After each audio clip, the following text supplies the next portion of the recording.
आज हम लोग पढ़ेंगे बायोटेक्नोलॉजी।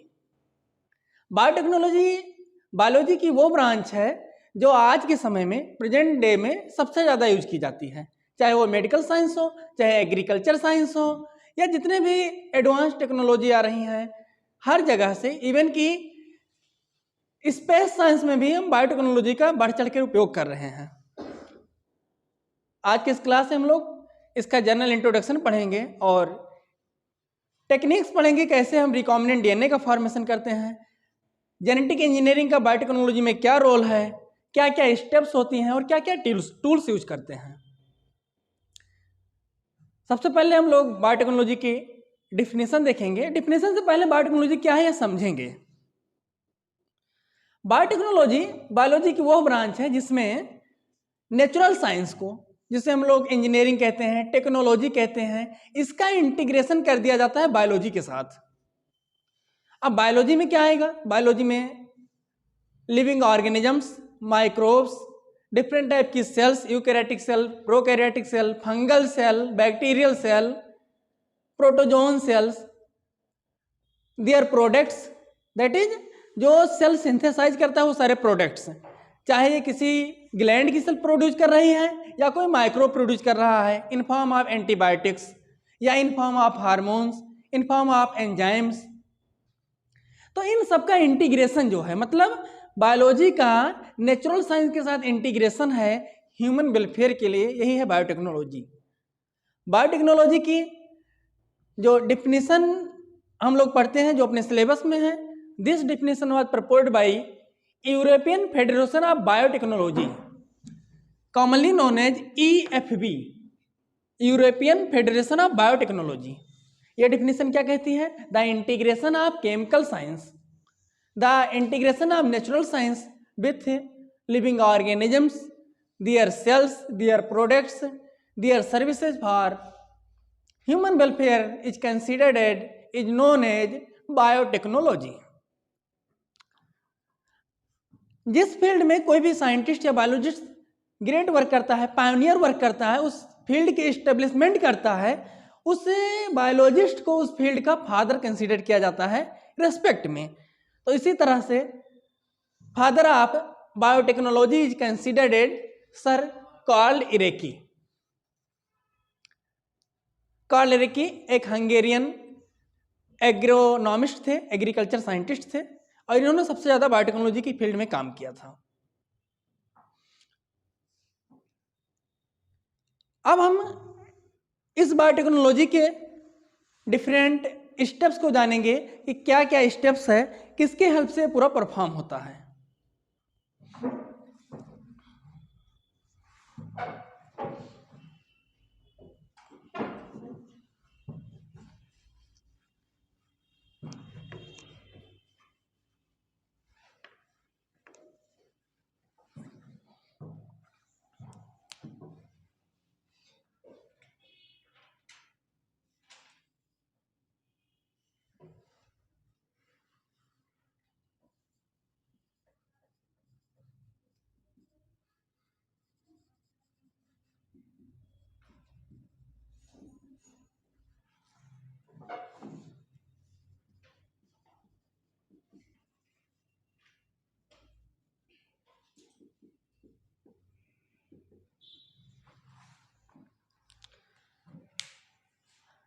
बायोटेक्नोलॉजी का पूरा जो बेस है हमारा, ये दो चीजें हैं। पहला जेनेटिक इंजीनियरिंग और दूसरा chemical engineering.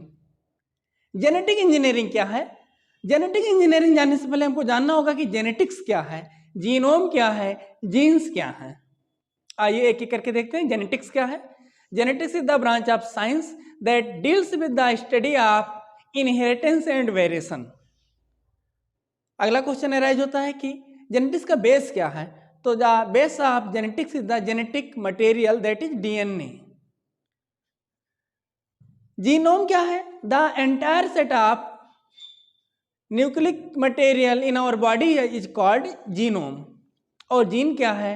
The segment of DNA, the segment of genetic material that codes for a particular trait is known as gene. Genetic engineering क्या है? ये जो जीन का सीक्वेंस है DNA में, इसको मैनिपुलेट कर देना, इसमें डिलीशन कर देना या इंसर्शन कर देना?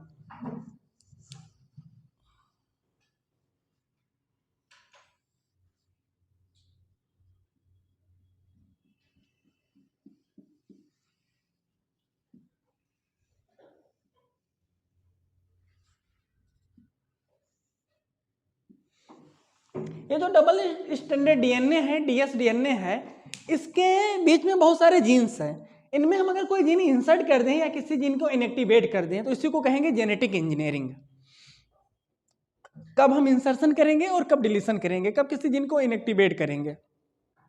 अगर हमें किसी ऑर्गेनिज्म में किसी जीन का इफेक्ट स्टडी करना है कि इस जीन का क्या प्रोडक्ट बनता है, इस जीन से कौन सा कैरेक्टर आता है, तो इसके लिए हम उस जीन को डिलीट करके देख सकते हैं कि उस ऑर्गेनिज्म में क्या चेंज आता है और रिलेट करके अपना रिजल्ट पता कर सकते हैं। जीन हम इंसर्शन कब करेंगे? जब हमें किसी जीन ऑफ इंटरेस्ट का, किसी पार्टिकुलर जीन का कोई प्रोडक्ट चाहिए, तो उस जीन के प्रोडक्ट को ऑब्टेन करने के लिए हम जीन ऑफ इंटरेस्ट को, उस आइसोलेटेड जीन को किसी सूटेबल होस्ट में, किसी ऑर्गेनिज्म में इंसर्ट करते हैं। मतलब जेनेटिक इंजीनियरिंग में दो चीजें होती हैं, या तो जीन का इंसर्शन या तो जीन का डिलीशन। डिफाइन कैसे करेंगे जेनेटिक इंजीनियरिंग को? Genetic engineering is the artificial manipulation of jeans of an organism.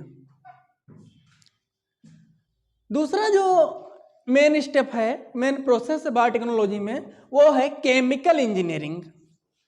नाम से पता चल रहा है कि इसमें कोई केमिकल का इंटीग्रेशन, केमिकल का यूज हो रहा है। कौन सा केमिकल यूज कर रहे हैं, क्यों यूज कर रहे हैं? तो केमिकल इंजीनियरिंग में जो सबसे इंपॉर्टेंट स्टेप है वो है हमारे मीडियम को, हमारे अपरेटस को, हमारे इंस्ट्रूमेंट्स को स्टेराइल करना। That is sterilization. What is स्टेराइलाइजेशन?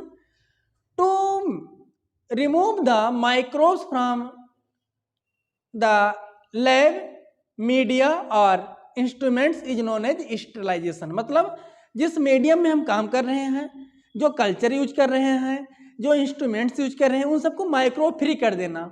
उनके ऊपर कोई बैक्टीरिया, वायरस, फंजाई के स्पोर्स ना बचें, उनको साफ करके हटा देना ही क्या है? स्टेरिलाइजेशन है। ठीक है, तो अभी तक हमने क्या देखा? बायोटेक्नोलॉजी की डिफिनेशन, जेनेटिक इंजीनियरिंग क्या है, केमिकल इंजीनियरिंग क्या है, और इस सब का बायोटेक्नोलॉजी का पूरा बेस है वो है रिकॉम्बिनेंट डीएनए, आरडीएनए जिसको कहते हैं।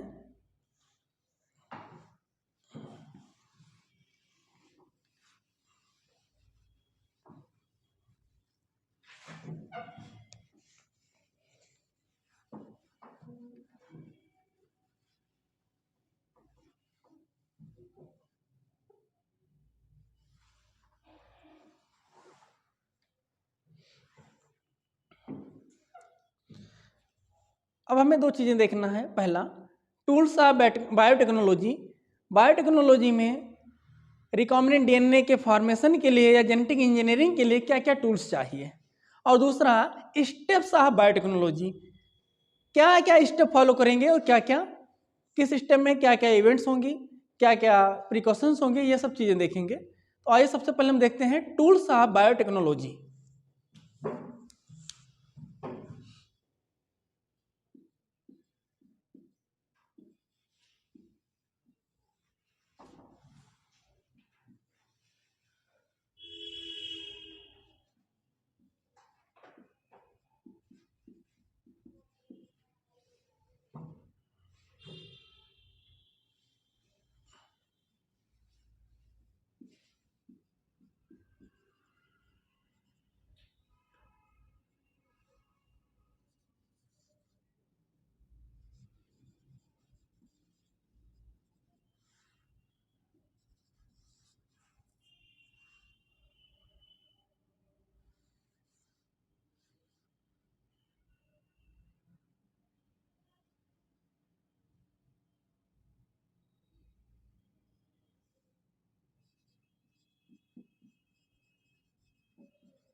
आइए, बायोटेक्नोलॉजी के बेसिक टूल्स क्या हैं, क्या क्या चाहिए हमें एक रिकॉम्बिनेंट डीएनए की सिंथेसिस के लिए, रिकॉम्बिनेंट डीएनए के फॉर्मेशन के लिए। ठीक, तो इसके लिए सबसे पहले हमें चाहिए एक न्यूक्लियेज एंजाइम। न्यूक्लियेज एंजाइम क्या होती है?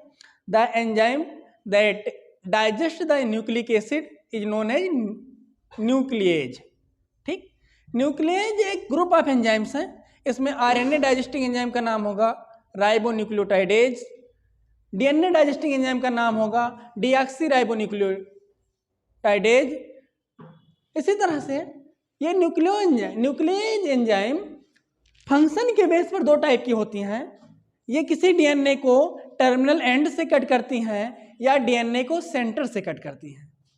ऐसी न्यूक्लियेज एंजाइम जो डीएनए को टर्मिनल एंड से मींस 5 प्राइम एंड से या 3 प्राइम एंड से कट करती हैं, ऐसे रिस्ट्रिक्शन एंजाइम्स, ऐसे न्यूक्लियेज एंजाइम को एक्सोन्यूक्लियेज कहा जाता है। दूसरा ग्रुप है जो डीएनए को सेंटर से, मतलब अगर लीनियर डीएनए है तो 3 प्राइम या 5 प्राइम एंड से ना कट के उसके बीच में किसी स्पेसिफिक सीक्वेंस से कट करते हैं, ऐसे एंजाइम को कहा जाता है एंडोन्यूक्लियेज। हम लोग जेनेटिक इंजीनियरिंग में, रिकॉम्बिनेंट डीएनए टेक्नोलॉजी में जो एंजाइम यूज करते हैं उसका नाम है रेस्ट्रिक्शन एंडोन्यूक्लियेज। ये रेस्ट्रिक्शन वर्ड जो है ये ड्राइव हुआ है इनके फंक्शन के बेस पर। ये एंडोन्यूक्लियेज एंजाइम, रेस्ट्रिक्शन एंडोन्यूक्लियेज जिसको कहते हैं, ये नेचुरली बैक्टीरिया के बॉडी में पाया जाता है फॉर डिफेंस पर्पज। बैक्टीरिया के बॉडी को बैक्टीरियोफेज वायरस के इन्फेक्शन से प्रिवेंट करने के लिए बैक्टीरिया में ये एंजाइम पाया जाता है रेस्ट्रिक्शन एंडोन्यूक्लियेज। ये एंजाइम बैक्टीरिया के बॉडी में बैक्टीरियोफेज के डीएनए को रेस्ट्रिक्ट करता है, इनहिबिट करता है, उसको कट कर देता है ताकि इन्फेक्शन ना होने पाए। बायोटेक्नोलॉजिस्ट इस रेस्ट्रिक्शन एंजाइम को बैक्टीरिया से एक्सट्रैक्ट कर लेते हैं और अपने लैब में, अपने कल्चर में, अपने डीएनए टेक्नोलॉजी में डीएनए को कट करने के लिए यूज करते हैं। अभी तक more than 900 restriction endonucleases are extracted from more than 230 strains of bacteria। एक बैक्टीरिया में एक से अधिक रेस्ट्रिक्शन एंडोन्यूक्लियेज एंजाइम पाए जाते हैं।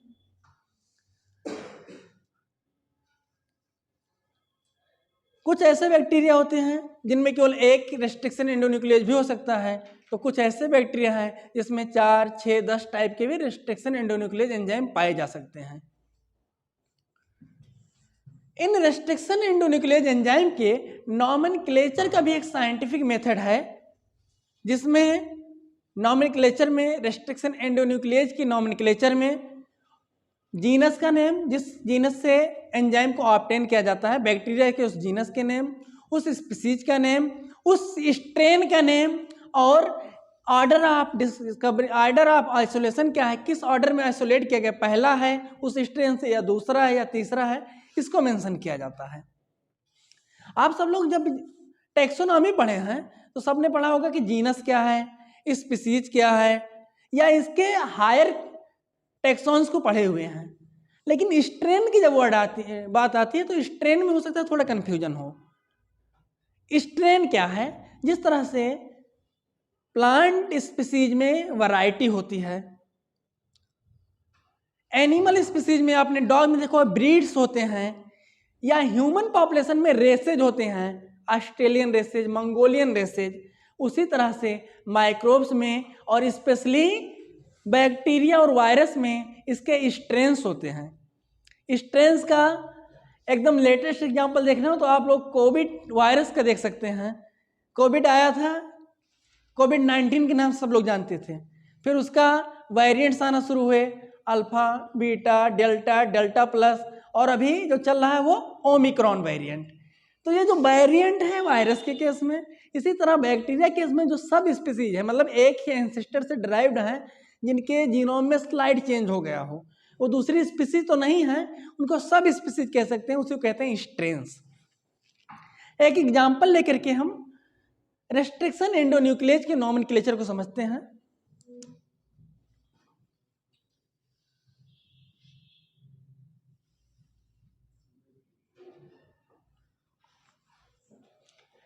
ये इको आर फर्स्ट एक रेस्ट्रिक्शन एंडोन्यूक्लियेज है। इसमें जो फर्स्ट लेटर है ई, ये डिनोट करता है जीनस का नाम जिससे ये रेस्ट्रिक्शन एंडोन्यूक्लियेज एंजाइम आइसोलेट किया गया है। यहाँ पर एस्चेरेसिया जीनो बैक्टीरिया से ये ऑब्टेन किया गया है। एस्चेरेसिया की बहुत सारी स्पीसीज हैं, उसमें कौन से स्पीसीज हमने स्पीसीज से लिया है, तो वो स्पीसीज है कोलाई। एस्चेरेसिया कोलाई एक बेनिफिशियल बैक्टीरिया है जो ह्यूमंस के डाइजेस्टिव सिस्टम में इंटेस्टाइन में पाया जाता है। फिर ये जो नेक्स्ट लेटर है that is fourth letter R. R यहाँ पर डिनोट कर रहा है स्ट्रेन का नेम, जिस स्ट्रेन से ये रेस्ट्रिक्शन एंडोन्यूक्लियेज ऑब्टेन किया गया है। और यहाँ पर जो स्ट्रेन यूज किया गया है वो है RY13। कौन सा स्ट्रेन है? RY13। और ये जो रोमन डिजिट है फर्स्ट, ये रिप्रेजेंट करती है कि किस ऑर्डर में आइसोलेट हुआ है। तो ईस्चेरेसिया कोलाई के RY स्ट्रेन से ये पहला एंडोन्यूक्लियेज है, इसलिए इसको फर्स्ट से डिनोट करते हैं। ठीक,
रेस्ट्रिक्शन एंडोन्यूक्लियेज के नोमेनक्लेचर में फर्स्ट लेटर डिनोट करता है जीनस के नेम को, सेकंड लेटर डिनोट करता है स्पीसीज के नेम को, सेकंड और थर्ड लेटर कंबाइन दोनों मिल करके स्पीसीज के नेम को डिनोट करते हैं।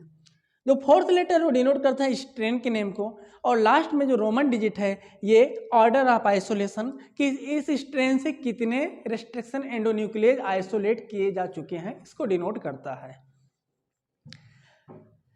इसके अलावा रेस्ट्रिक्शन एंडोन्यूक्लियेज एंजाइम डीएनए को एक स्पेसिफिक सीक्वेंस को रिकॉग्नाइज करता है, उस सीक्वेंस को बोलते हैं रिकॉग्निशन सीक्वेंस। रिकॉग्निशन सीक्वेंस पर एक न्यूक्लियोटाइड का फिक्स सीक्वेंस होता है और ये पैलिंड्रोमिक सीक्वेंस होता है। दैट इज इसकी रीडिंग 3 प्राइम टू 5 प्राइम दोनों डायरेक्शन से, दोनों स्ट्रैंड में 3 प्राइम टू 5 प्राइम सेम रहेगी। इको आर फर्स्ट, इसका जो रिकॉग्निशन सीक्वेंस है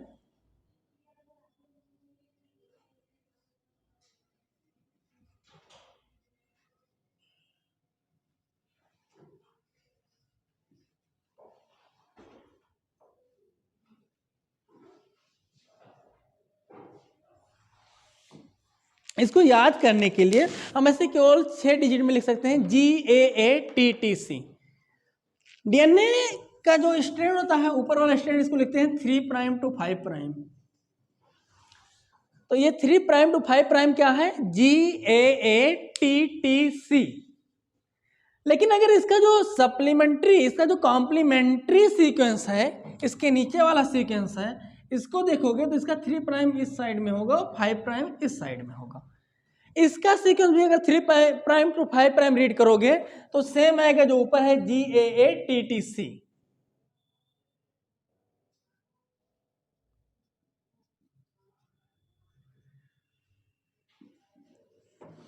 ऐसे सीक्वेंस को जिनका दोनों डायरेक्शन से सेम अल्फाबेट्स आते हैं, सेम रीडिंग होती है, उनको पैलिंड्रोमिक सीक्वेंस कहा जाता है।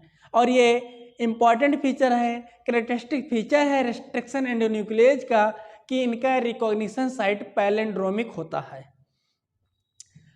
अलग अलग एंजाइम का पैलिंड्रोमिक सीक्वेंस अलग अलग होता है, किन्हीं दो एंजाइम का पैलिंड्रोमिक सीक्वेंस सेम नहीं होता है, बट एक डीएनए सेगमेंट में, एक लीनियर डीएनए में या एक सर्कुलर डीएनए में एक से अधिक रिकॉग्निशन साइट हो सकते हैं, या ये कहिए कि एक डीएनए में अलग अलग बैक्टीरिया के रिकॉग्निशन साइट हो सकते हैं, पैलिंड्रोमिक सीक्वेंस हो सकते हैं। टूल्स ऑफ बायोटेक्नोलॉजी में जो सेकेंड इंपॉर्टेंट टूल है वो है वेक्टर। वेक्टर क्या होता है? जिस तरह से आपने देखो कोई गाड़ी है, कोई टैक्सी है तो किसी पैसेंजर को एक प्लेस से दूसरे प्लेस पर ट्रांसफर करती है, उसी तरह से बायोटेक्नोलॉजी में वेक्टर क्या है?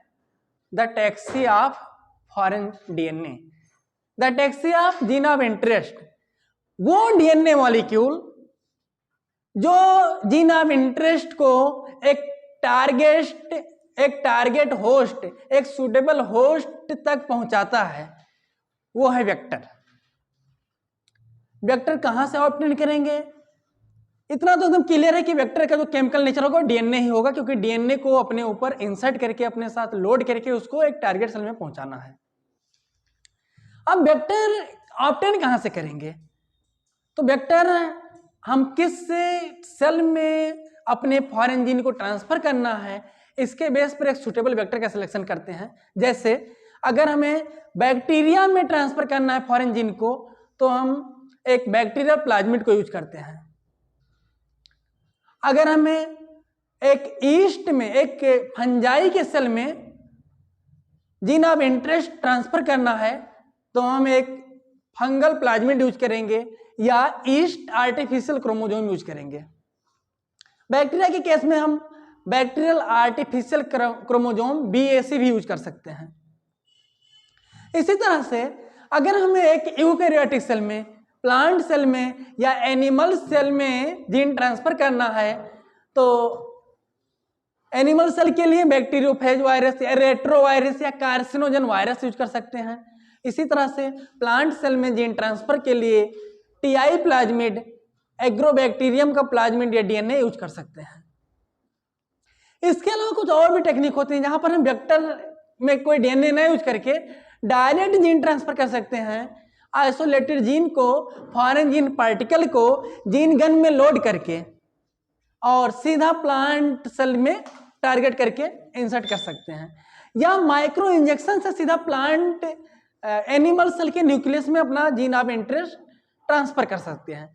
तो ये डिफरेंट मेथड्स हैं, लेकिन जो मोस्ट कॉमन है, सबसे ज्यादा यूज किया जाता है वर्ल्ड वाइड लेबोरेटरीज में, रिसर्च इंस्टीट्यूट में, वो है हमारा वेक्टर। एक सुटेबल वेक्टर के लिए, एक परफेक्ट वेक्टर के लिए कुछ उसके इंपॉर्टेंट फीचर्स होने चाहिए। क्या क्या फीचर होने चाहिए? This feature includes the origin of replication ORI site, it should have a selectable marker, it should have a cloning site and different vectors for transformation in eukaryotic cell, plant cell and animal cells. ये जो चौथा point है, ये केवल explain करने के लिए different type के वेक्टर्स को, और जो लार्ज स्केल पे वेक्टर के फीचर है वो यही 3 फीचर हैं जिनको हमें अच्छे से समझना है आगे बढ़ने के लिए। First point denotes origin of replication ORI। अब में से कोई स्टूडेंट बताए व्हाट इज रेप्लिकेशन? बताइए, what is replication?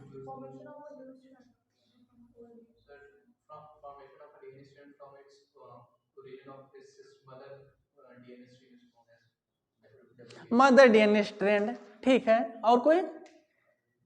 Template DNA, ठीक। टेम्पलेट DNA को बेस मान करके DNA फॉर्मेशन की प्रोसेस को क्या कहते हैं? रेप्लिकेशन, ठीक। तो जब हम लोग DNA रेप्लिकेशन पढ़े थे तो वहां देखा था रेप्लिकेशन फॉर्क का फॉर्मेशन हो रहा था। एक जगह से डबल स्ट्रैंडेड DNA के दोनों स्ट्रैंड के बीच में जो हाइड्रोजन बॉन्ड थे वो ब्रेक हो गए थे और दोनों स्ट्रैंड अलग हो गए थे, वही क्या था? रेप्लिकेशन फॉर्क था। तो जिस पॉइंट पर रेप्लिकेशन फॉर्क बना था, actually that site was origin of replication.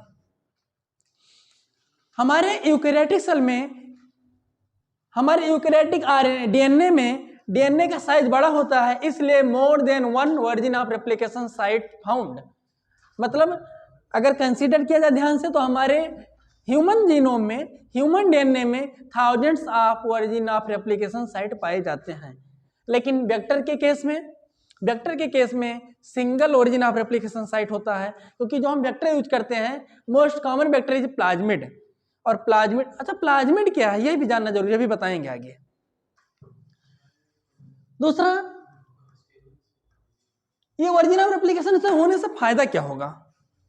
जब ओरिजिन ऑफ रेप्लिकेशन रहेगा तो ये जो हम लोग वेक्टर यूज कर रहे हैं जब होस्ट सेल में ट्रांसफर कर देंगे तो उसके अंदर ये बिना होस्ट के डीएनए को यूज किए हुए इंडिपेंडेंटली खुद से अपना कॉपी बना सकेगा, अपना रेप्लिकेशन कर सकेगा। तो ये ओरिजिन ऑफ रेप्लिकेशन क्या करता है? वेक्टर को सेल्फ रेप्लिकेबल बनाता है कि अपनी कॉपी खुद बना सके। दूसरा पॉइंट है सिलेक्टेबल मार्कर। मार्कर क्या है? मार्कर वो जीन्स होते हैं जो किसी सब्सटेंस के प्रेजेंस में कोई कलर प्रोड्यूस करें या कोई ऐसा सब्सटेंस सिंथेसाइज करें जिससे हम ट्रांसफॉर्मेंट और नॉन ट्रांसफॉर्मेंट को डिफरेंशिएट कर सकें। ट्रांसफॉर्मेंट्स क्या होते हैं? The tissue, the host cell in which insertion of foreign DNA take place is known as transformants. Non transformants क्या होते हैं? वो टारगेट टिश्यू, वो सेल, वो होस्ट सेल जिनमें फॉरेन डीएनए का ट्रांसफर सक्सेस नहीं होता है, जिनमें foreign DNA gene of interest transfer नहीं हो पाता है, उसको कहते हैं नॉन ट्रांसफॉर्मेंट। कैसे पहचानेंगे दोनों को? तो इसके लिए सिलेक्टेबल मार्कर में कोई भी ऐसा स्पेसिफिक जीन ले सकते हैं। जनरली एक एंटीबॉडी रेजिस्टेंट जीन को लेते हैं जिससे कि उसके एक्सप्रेशन के बेस पर हम ट्रांसफॉर्मेंट और नॉन ट्रांसफॉर्मेंट को आसानी से डिफरेंशिएट कर सकें, अलग अलग पढ़ सकें, अलग अलग दोनों कॉलोनी को पहचान सकें। तीसरा साइट है क्लोनिंग साइट।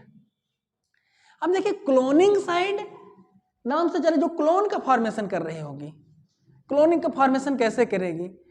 जो प्लाज्मिड है, प्लाज्मिड में जो मार्कर्स हैं स्पेशली एंटीबॉडी रेजिस्टेंट जीन्स हैं, इसी में से कोई एक क्लोनिंग साइट का यूज कर लिया जाता है। यह एक्चुअली वो साइट है जहां पर हम अपने फॉरेन जीन को इंसर्ट करते हैं। इंसर्ट करते समय बड़ी इंपॉर्टेंट इवेंट होती है बायोटेक्नोलॉजी की। उस इवेंट का नाम है इंसर्शनल इनएक्टिवेशन। जिस जीन के अंदर हम फॉरेन जीन को इंटरेस्ट कर देंगे, जीन ऑफ इंटरेस्ट को इंसर्ट कर देंगे, नेचुरल जीन भी प्लाज्मिड के पास है ना, उस जीन के अंदर इंसर्ट करते हैं, वो जीन इनएक्टिवेट हो जाता है क्योंकि उसको हमने रप्चर कर दिया, उसको ब्रेक कर दिया, उसके बीच में हमने दूसरा न्यूक्लियोटाइड सीक्वेंस इंसर्ट कर दिया है। इस प्रोसेस को बोलते हैं इंसर्शनल इनएक्टिवेशन। मतलब जीन के अंदर कोई foreign particle, foreign DNA insert करके जीन को इनएक्टिवेशन कर दिया। हम लोगों ने प्रीवियस टर्म पर पढ़ा था, आप लोगों से डायरेक्ट क्वेश्चन है, एक एग्जाम्पल पढ़ा था जहां पर हमने एक एंजाइम के जीन के अंदर जीन ऑफ इंटरेस्ट एक्टिवेट किया था जिसकी वजह से वो जीन इनएक्टिवेट हो गया था। कौन सा जीन था? बीटा गैलेक्टोसाइडेज के जीन में हमने फॉरेन डीएनए इंसर्ट किया था जिससे वो जीन इनएक्टिवेट हो गया था।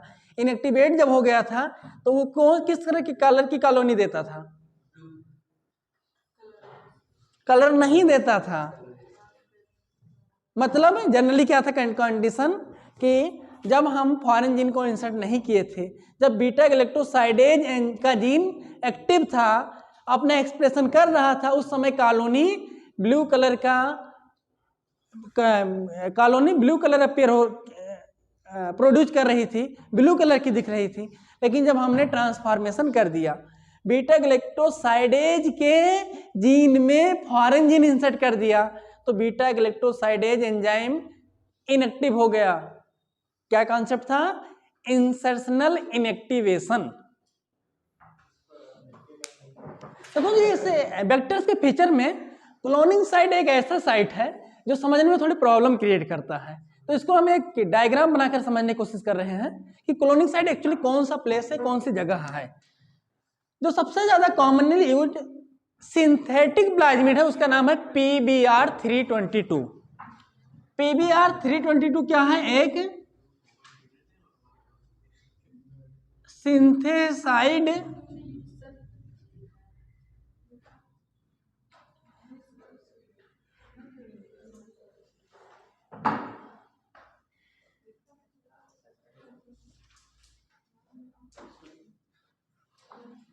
PBr322 क्या है?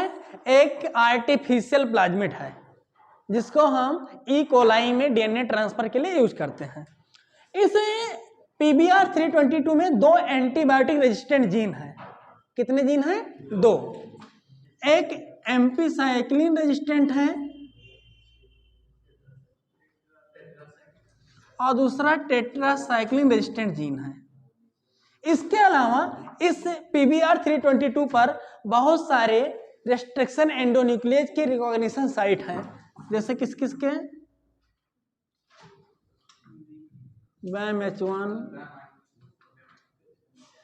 हिंड थर्ड, इकोआर फर्स्ट, इस तरह से डिफरेंट एंजाइम्स के रिकॉग्निशन साइट है। ठीक, अब क्लोनिंग साइट में हम क्या करते हैं, जैसे दो यहाँ पर एंटीबायोटिक रेजिस्टेंट जीन है, एक है टेट्रासाइक्लिन, दूसरा AMP। इसमें से किसी एक जीन को सिलेक्ट कर लेते हैं और जो जीन का इंसर्शन करते हैं वो हम इसके बीच में करेंगे, AMP के बीच में या टेट्रासाइक्लिन के। अब AMP के बीच में करने के लिए हमें करना क्या होगा? हमने देखा कि AMP के बीच में कौन सा रिकॉग्निशन सीक्वेंस है? इकोआर फर्स्ट का है। अब इस प्लाज्मिड को हमें इकोआर फर्स्ट से क्लीवेज करना है, काटना है, ट्रीट करना है। किससे? इकोआर फर्स्ट से। जब इकोआर फर्स्ट इस पर अप्लाई करेंगे तो ये कहां से इसको कट करेगा? इस एम्पीसाइक्लिन के जीन के अंदर से।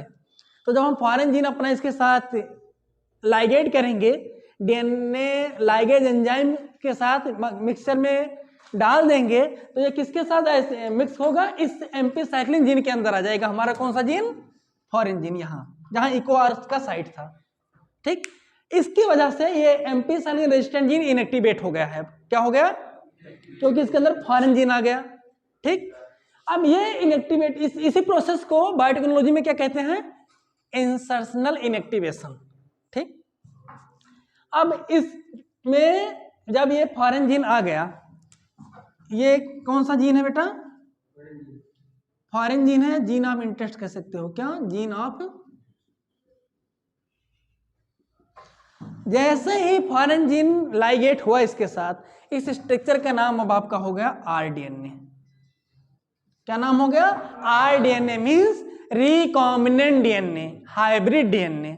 ठीक है, अब इस हाइब्रिड डीएनए को हम एक ई कोलाई में ट्रांसफर करेंगे।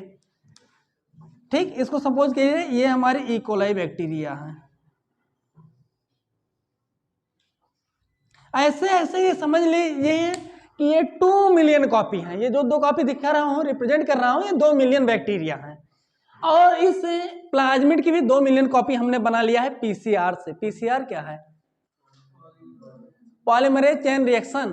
जैसे फोटोकॉपी मशीन से आप फोटोकॉपी कराते हो ना, ऐसे जेनेटिक फोटोकॉपी, जेनेटिक क्लोनिंग के लिए पीसीआर यूज किया जाता है। पीसीआर में कितनी स्टेप होती है? कौन कौन सी?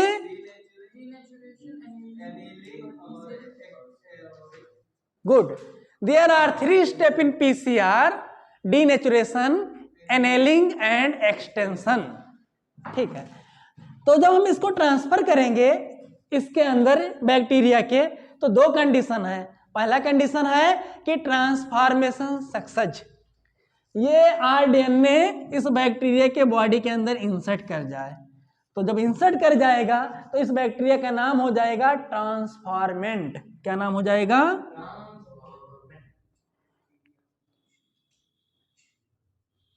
ट्रांसफॉर्मेंट मीन वो बैक्टीरिया जिसके अंदर ट्रांसफॉर्मेशन ऑफ आरडीएनए हो गया सक्सेसफुली। ठीक, दूसरा बैक्टीरिया जिनके अंदर फॉरेन जीन इंसर्ट नहीं हो पाया, इनका नाम क्या हो जाएगा? Non transformant. क्या नाम हो जाएगा?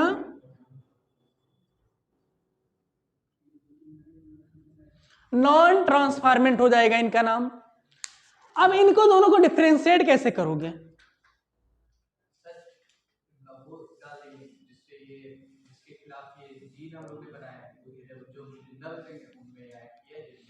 देखिए जब इसको इंसर्ट करेंगे तो आपको पता है कि टेट्रासाइक्लिन रेजिस्टेंट जीन यहां पर है, टेट्रासाइक्लिन रेजिस्टेंट जीन यहां पर भी है।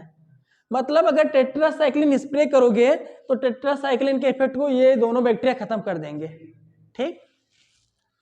लेकिन ये तो खत्म कर लेगा, ये नहीं झेल पाएगा। क्यों? क्योंकि इसके पास टेट्रासाइक्लिन का जीन नहीं है। तो आपने जब पेट्री डिश में ग्रो कराया तो आपने देखा कि कई जगह पर कॉलोनी बन रही है।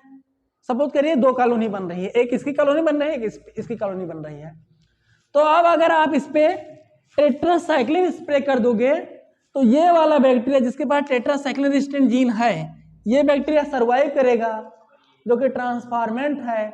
दूसरे बैक्टीरिया जिसमें आरडीएनए ट्रांसफर नहीं हुआ है, उसके पास टेट्रासाइक्लिन रेजिस्टेंट जीन नहीं है, ये बैक्टीरिया टेट्रासाइक्लिन एंटीबायोटिक के इफेक्ट से खत्म हो जाएगा, डिस्ट्रॉय हो जाएगा, मर जाएगा, ये कॉलोनी खत्म हो जाएगी।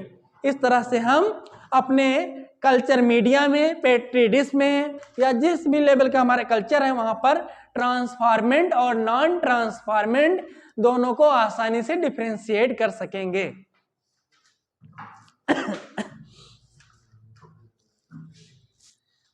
अच्छा, एक चीज और छोटा सा, प्लाज्मिड क्या है? कोई ऐसा स्टूडेंट है जिसको ये ना पता हो कि प्लाज्मिड क्या है?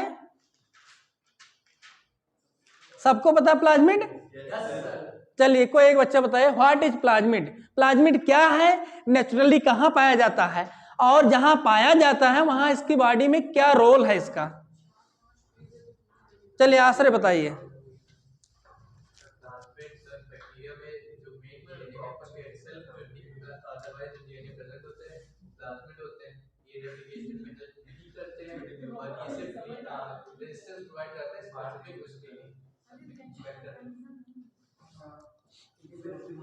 चलिए प्लाज्मिड क्या है?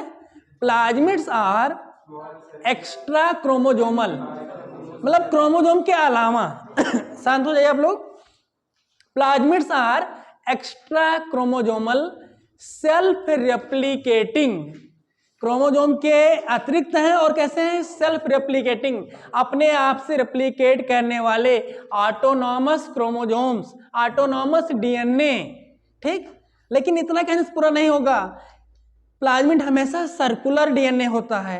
तो पूरा डेफिनेशन क्या होगी? Plasmids are circular self replicating autonomous extra chromosomal DNA of bacteria, ठीक। तो ये तो इनका स्ट्रक्चर हो गया। फंक्शन क्या है? They contain, plasmid contain generally antibiotic resistant genes, जिसकी वजह से बैक्टीरिया एंटीबायोटिक रेजिस्टेंट हो जाता है, एंटीबायोटिक का असर बैक्टीरिया पर नहीं होगा।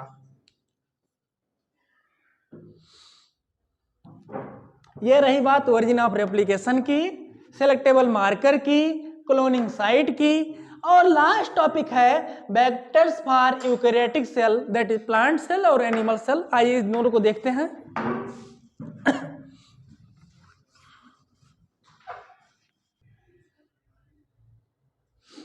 आइए, टूल्स ऑफ बायोटेक्नोलॉजी में हम लोग लास्ट टॉपिक इसका कवर करते हैं, वो है vectors for transfer of gene of interest in eukaryotic cell.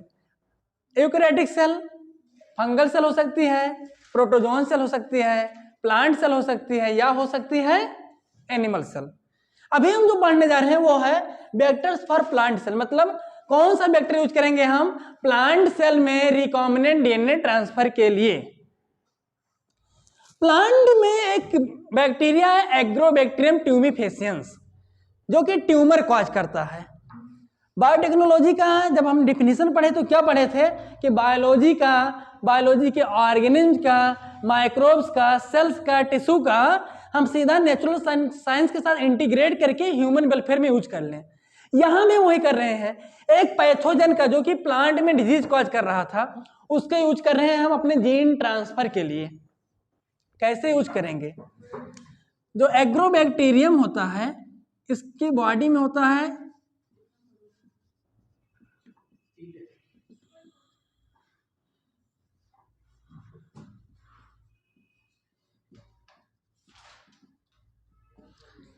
इसके सेल के अंदर पाया जाता है बेटा टीआई प्लाज्मिड। अब ये टीआई प्लाज्मिड क्या है, नाम से पता चला है ट्यूमर इंड्यूसिंग प्लाज्मिड। ठीक, नॉर्मल कंडीशन में जब ये नेचुरली वर्क कर रहा होता है उस समय ये टीआई प्लाज्मिड या एग्रोबैक्टीरियम अपना टीडीएनए, टीडीएनए मतलब टीआई प्लाज्मिड वाला डीएनए मतलब tumour inducing DNA normal plant cell में इंसर्ट करता है और वो टीडीएनए जाकर के नॉर्मल प्लांट सेल को एक ट्यूमर सेल में कन्वर्ट कर देती है, मतलब उस सेल का प्रोलिफरेशन स्टार्ट कर देती है, वहां पर एक प्लांट सेल का ट्यूमर बन जाता है। अभी हमने पीछे पढ़ा था इंसर्शनल इनएक्टिवेशन। अगर इस टीआई प्लाज्मिड में जो ट्यूमर इंड्यूसिंग जीन है, इस जीन के अंदर हम अपना जीन ऑफ इंटरेस्ट इंसर्ट कर दें, फॉरेन जीन इंसर्ट कर दें, तो ये टीआई जीन इंसर्शनली इनएक्टिव हो जाएगा। अब ये टीआई प्लाज्मिड प्लांट सेल में ट्यूमर का फॉर्मेशन नहीं कर पाएगा, लेकिन ये जो हमने फॉरेन जीन को इंसर्ट किया है इस जीन को ट्रांसफर कर पाएगा। तो इस तरह से यूकैरियोटिक प्लांट सेल में जीन ट्रांसफर के लिए हम एग्रोबैक्टीरियम ट्यूमिफेसियंस का टीआई प्लाज्मिड यूज करते हैं। टीआई प्लाज्मिड कहाँ पाया जाता है, एग्रोबैक्टीरियम ट्यूमिफेसियंस में। इसका नेचुरल फंक्शन क्या है, ये ट्यूमर कॉज करता है प्लांट सेल में। हमने यहाँ पर इसका क्या यूज कर लिया, एज अ वेक्टर। इसी तरह से एनिमल सेल में फॉरेन जीन को, जीन ऑफ इंटरेस्ट को ट्रांसफर करने के लिए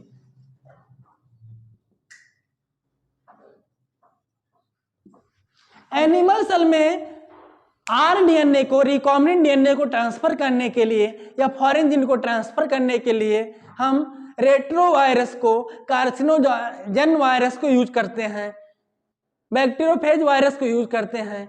वो सभी वायरस जो एनिमल सेल में इन्फेक्शन करते हैं, उस वायरस के जीनोम में हम जीन ऑफ इंटरेस्ट अपना लाइगेट कर देते हैं, जिससे वायरस का जो इफेक्ट होता है हार्मफुल वो भी खत्म हो जाता है और वो हमारे लिए एक सूटेबल वेक्टर की तरह काम करता है।